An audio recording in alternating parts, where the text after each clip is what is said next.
Baik teman-teman, kembali lagi bersama saya, Bli Agung Maha. Jadi di video kali ini saya akan berbagi bagaimana tips efektif lolos tes seleksi kompetensi dasar atau SKD. Nah, jadi SKD itu merupakan serangkaian awal tes teman-teman untuk bisa lolos menjadi seorang calon pegawai negeri sipil ataupun seorang taruna di sekolah kedinasan. Jadi tes SKD ini terdiri dari 3 bagian teman-teman. Yang pertama itu adalah TWK, yaitu tes wawasan kebangsaan. Nah, di TWK ini teman-teman akan belajar banyak hal tentang bagaimana kita belajar kebangsaan mulai dari sila-sila Pancasila, undang-undang, dan bahkan mungkin sejarah dan juga proklamasi juga ada di sana teman-teman. Kemudian TIU, tes intelijensi umum. Nah, hal ini mencangkup hitung-hitungan dasar seperti matematika dasar, kemudian analisa, logika, penyelesaian masalah yang berkaitan dengan angka-angka, deret, ataupun yang lainnya. Kemudian yang terakhir adalah TKP, tes kemampuan kepribadian tersebut teman-teman. Nah, di tes terakhir ini lebih ke arah penalaran dan logika. Jadi teman-teman tesnya itu terkait bagaimana sudut pandang pribadi teman-teman terhadap suatu permasalahan itu ketika teman-teman ditanya. Nah, tes TKP itu tidak ada benar dan salah, tetapi akan ada poin di setiap opsi jawaban itu dari rentan angka 5 sampai 1 kalau tidak salah. Nah, jadi teman-teman, untuk tips efektif belajar SKD ini, tips bagaimana belajar SKD ini, teman-teman akan diberi waktu kurang lebih sekitar 100 menit teman-teman. Jadi, teman-teman usahakan benar-benar maksimalkan waktu yang telah diberikan itu. Jadi, ketika menjawab itu, misalkan teman-teman dari TWK, dari TIU ataupun dari TKP menjawab duluan itu tidak masalah. Tetapi saya sarankan teman-teman itu menjawab soal itu dari yang mudah terlebih dahulu. Jadi ketika teman-teman itu tidak tahu jawaban dari soal tersebut, teman-teman jangan menggunakan waktu terlalu banyak untuk berpikir. Jadi misalkan nih, ketika teman-teman menjawab soal dari TWK, ditanya berkaitan dengan menurut ini adalah penjabaran dari pasal keberapa. Nah, itu kan teman-teman tidak tahu, sudah pasti teman-teman akan lama menjawab dan ketika dipikir-pikir juga akan lama. Nah, itu lebih baik di-skip saja dulu soal-soal seperti itu. Jadi langsung lanjut ke soal yang memang teman-teman tahu jawabannya yang sudah pasti seperti apa. Nah, itu kan sudah lewat soal seperti itu.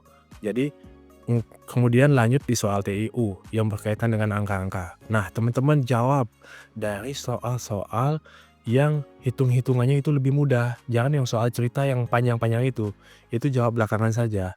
Nah, ketika teman-teman sudah menjawab soal-soal yang angka-angka ataupun analisa yang hitungannya lebih cepat teman-teman bisa selesaikan, itu selesaikan dulu. Jangan dari yang soal-soal yang terlalu lama untuk menganalisa ataupun menemukan jawabnya itu terlalu lama. Nah, begitu juga dengan TKP nantinya.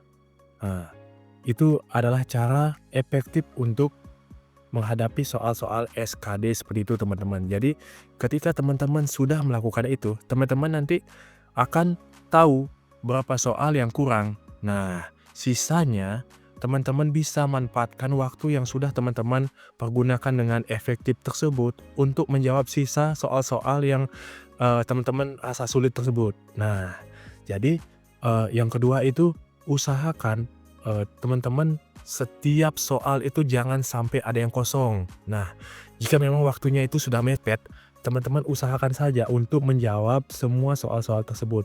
Ya, kalau memang sudah dirasa tidak tahu jawabannya sama sekali, bisa teman-teman ngawur, istilahnya ngawur. Tapi teman-teman harus tetap jawab sesuai dengan yang memang teman-teman rasa benar. Jadi kurang lebih seperti itu teman-teman, jangan asal ngawur juga gitu. Nah, jadi teman-teman ketika menjawab itu harus tetap soalnya itu tidak boleh ada yang kosong. Karena ketika ada kosong, itu jelas tidak akan dapat nilai. Karena ketika menjawab, itu teman-teman masih ada peluang untuk menjawab benar. Apalagi di TKP itu jangan juga sampai kosong. Karena itu jelas ketika kosong, ya teman-teman tidak dapat nilai.